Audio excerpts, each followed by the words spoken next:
Hello दोस्तों, आप सभी का स्वागत है आपके अपने यूट्यूब चैनल एक्सचेंज 22 प्रोडिक्शन में। दोस्तों, आज के इस वीडियो में हम बात करने वाले हैं जो अभी पीकेएल का सीजन स्टार्ट हुआ है, प्रो कबड्डी लीग का। तो उसके अंदर हम लोग जो वो कैसे जो अच्छी पिक्स जो है वो फाइंड आउट कर सकते हैं और कैसे अच्छा इन्वेस्टमेंट करके जो इसके अंदर अच्छा प्रॉफिट बना सकते हैं। तो ये टूर्नामेंट बहुत लंबा चलने वाला है और डेली के हमें 2 मैचेस देखने को मिल रहे हैं।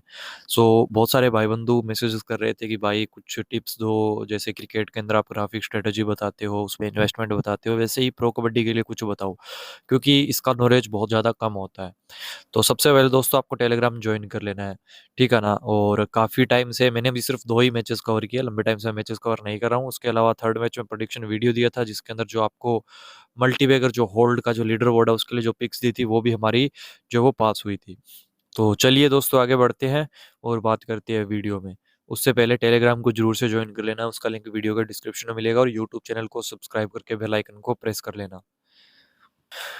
तो दोस्तों, सबसे इम्पोर्टेंट चीज़ देखो कबड्डी के अंदर क्या होती है। जैसे कि अगर हम बात करें क्रिकेट के अंदर हम जैसे कि हमारे हमारे पास ऑप्शंस होते हैं कि बैट्समैन है, ठीक है ना, फिर एक बॉलर है, ठीक है ना। बैट्समैन बॉलर दो ही कंबाइंड होते हैं, मेनली इंपॉर्टेंट। ऑलराउंडर वही सेक्शन में आता है जो बैटिंग बॉलिंग दोनों कर सकता है, ठीक है ना। तो बेसिकली अगर हम बात करें बैट्समैन और बॉलर की, तो ये दो होते हैं। वैसे ही कबड्डी के अंदर रेडर और डिफेंडर होते हैं, ठीक है ना। डिफेंडर के अंदर ही राइट कॉर्नर और लेफ्ट कॉर्नर दोनों होते हैं, ठीक है ना, जो कि स्पेशली ब्लॉक का काम करते हैं।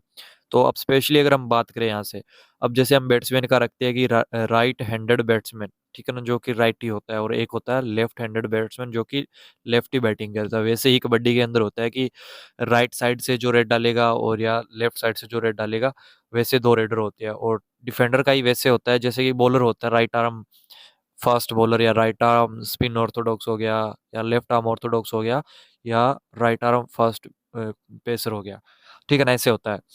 तो कबड्डी के अंदर वैसे ही होता है कि लेफ्ट कॉर्नर राइट कॉर्नर। तो अब देखो इंपॉर्टेंस मैं आपको बताता हूँ।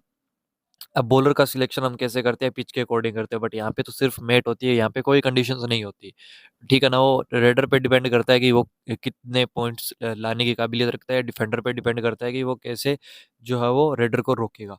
बट इसमें एक चीज़ ये इंपॉर्टेंट होती है, जैसे कि हम 7 प्लेयर्स देखते हैं कोर्ट के अंदर, ठीक है ना। अगर मैं आपको एक एग्जांपल के तौर पे बताऊं, तो ऐसे 7 प्लेयर्स होते हैं कोर्ट के अंदर, जिसमें से ये तो हो गए दोनों मेन डिफेंडर हो गए, ठीक है ना। उसके बाद यहाँ पर एक रेडर रहेगा, यहाँ पे एक रेडर रहेगा, और यहाँ पे एक सेफ रेडर रहेगा, या आप इनको ऑलराउंडर भी बोल सकते हो, या डिफेंडर को जो सपोर्ट करते हैं वो होते हैं। और ये होते हैं कॉर्नर्स।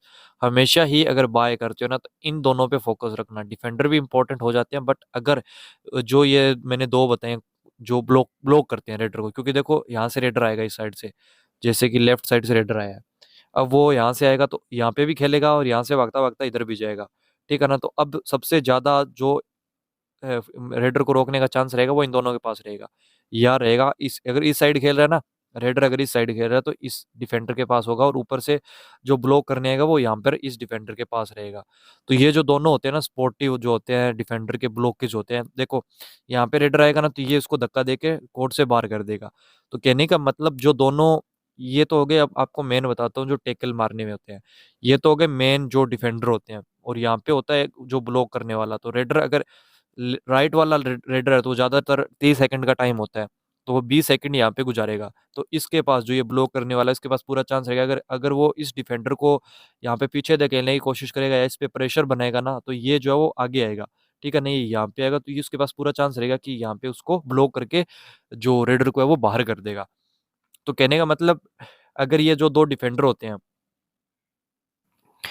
इनके पास ज्यादा रेडर खेलता है या इनका रेट कम रहता है, तो आपको बाय करना, वो भी किस कंडीशन में, कि अगर रेडर राइट कॉर्नर ज्यादा खेलने वाला है, ठीक है ना, राइट साइड से रेड ज्यादा डालता है, 30 सेकंड के अंदर वो 20 सेकंड यहाँ पे रहता है, तो ज्यादा चांस इस डिफेंडर का होता है कि वो उसको टैकल करेगा। फिर इसका इतना इंपॉर्टेंस नहीं रहता। जैसे कि आप कुछ मैचेस में देख लो, कृष्ण धुल पहले मैच में अच्छे पॉइंट्स लेके आते, क्योंकि उसके पास जो है वो लेफ्ट साइड का रेडर ज्यादा था, तो उसने पॉइंट्स निकाले। फिर उसके बाद नेक्स्ट जो मैच हुआ उसके अंदर उसका रेट था शायद 62 या 68 रुपए बाय में था, बट उसको वो रेडर ही नहीं मिला, कि उसकी साइड खेलने वाला रेडर था ही नहीं, तो उसके पास पॉइंट उतने थे ही नहीं। मैं आपको प्रूफ के लिए बताता हूँ, तो आपको मैं प्रूफ दिखाता हूँ। देखिए, ये डिफेंडर है कृष्ण दुल, लगभग कोई पॉइंट नहीं है इनके पास, माइनस में ही है ये, तो इनके 0 पॉइंट्स थे, देखो कृष्ण दुल के, ठीक है ना।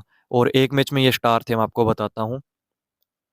और एक मैच में ये स्टार थे जो कि स्टार्टिंग मैच था, वहां पे देखो कृष्ण दुल डिफेंडर था, इसके पास 121 पॉइंट थे, मल्टीबैगर हिट किया था। और वहीं अगर हम बात करें दूसरा जो इनका मैच हुआ था, ठीक है ना, उसके अंदर इनके कुछ पॉइंट्स नहीं थे, 0 पॉइंट्स थे, आप देख सकते हो। तो वही चीज़ है कि इसके अंदर यही इंपॉर्टेंस रहता है। जैसे कि अगर हम बात करें, हम बात करते हैं बॉलर्स के बारे में कि पिच जो है वो स्पिनर्स की है, लाइक है ना, या पेसर्स को हेल्प मिलेगी या स्पिनर्स को हेल्प मिलेगी। वैसे ही यहाँ पे अगर रेडर, जैसे कि डिफेंडर है लेफ्ट साइड का, जैसे हम बोलते हैं कि लेफ्ट हैंडेड बैट्समैन है, वैसे ही अगर डिफेंडर लेफ्ट साइड का है, ठीक है ना, तो अगर रेडर यहाँ से इसके पास ज्यादा आएगा तो इसके पास पॉइंट लेने के ज्यादा चांसेस है। अगर वहीं रेडर इसके पास ना आके राइट साइड से रेड करने वाला होगा तो फिर ये राइट जो डिफेंडर होगा उसको ज्यादा बेनिफिट मिलेगा, तो उसका इतना काम नहीं रहता। जैसे कि कृष्ण धुल का मैंने एग्जांपल दिया, पहले मैच में 121 पॉइंट थे, फिर दूसरे मैच में वो शायद 60 62 या 68 रुपए में था, तो फिर उसको आप सेल कर सकते हो, बड़े जो रेट मिले उसमें सेल करो। और ये जो बीच के जो होते हैं ना दोनों कॉर्नर, इनमें अगर ये 35 रुपए में,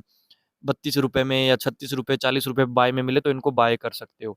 इसका आपको एक बेस्ट एग्जांपल अब इन्वेस्टमेंट का भी मैं देता हूँ। मेन चीज मैंने आपको समझा दी। रेडर का तो देखो कोई इंपॉर्टेंस नहीं है, रेडर आप अपने हिसाब से ले सकते हो। आपको लगता है कि हाँ इसका दिन अच्छा हो सकता है तो आप उसको ट्राई करो, या ऐसा कर सकते हो कि सामने डिफेंड इतना अच्छा नहीं है, वीक डिफेंड है, तो आप रेडर को बाय कर सकते हो कि यार वो हाँ रेड पॉइंट लाने में सक्षम रहेगा। बाकी रेट के अकॉर्डिंग भी आप रेडर को बाय कर सकते हो। अब देखो तेलंगाना का फर्स्ट मैच था, उसके अंदर अंकित जगलान को मैंने सेल किया था। अब इसमें ग्राफिक स्ट्रेटेजी का बोलते हो आपकी भाई ग्राफिक स्ट्रेटेजी बताओ, तो देखो यही है कि मैंने माइंड सेट से ही काम लिया। अब ऐसे नहीं कि आप पीछे पड़ जाओ, क्योंकि आप एक चीज देखोगे कबड्डी में कोई प्लेयर जो 12 12 13 13 बार भी अच्छे अच्छे खासे पॉइंट लेके आता है, रीजन क्या होता है कि उसको उसी हिसाब का रेडर मिलता है।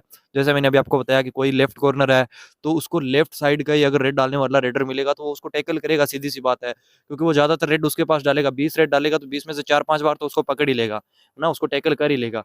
तो एक टैकल का आपको पता है कितने पॉइंट्स मिलते हैं, 18 पॉइंट मिलते हैं, तो 5 टैकल में तो हो गया काम अपना, लॉस से डबल जाएगा सारा का सारा, है ना। तो अब इन्वेस्टमेंट की बात करें, 24 रुपये पर शेयर लॉस हुआ था, फिर अगेन नेक्स्ट गेम में मैंने उसको बाय किया, सॉरी सेल किया अगेन, 12 ही पॉइंट दिए, प्रॉफिट देगा 36 रुपये का, 28 का लॉस दिया था पर शेयर, फिर प्रॉफिट दे दिया। ओवरऑल मैंने 556 का इन्वेस्टमेंट किया था, उससे पहले 750 का इन्वेस्ट किया था।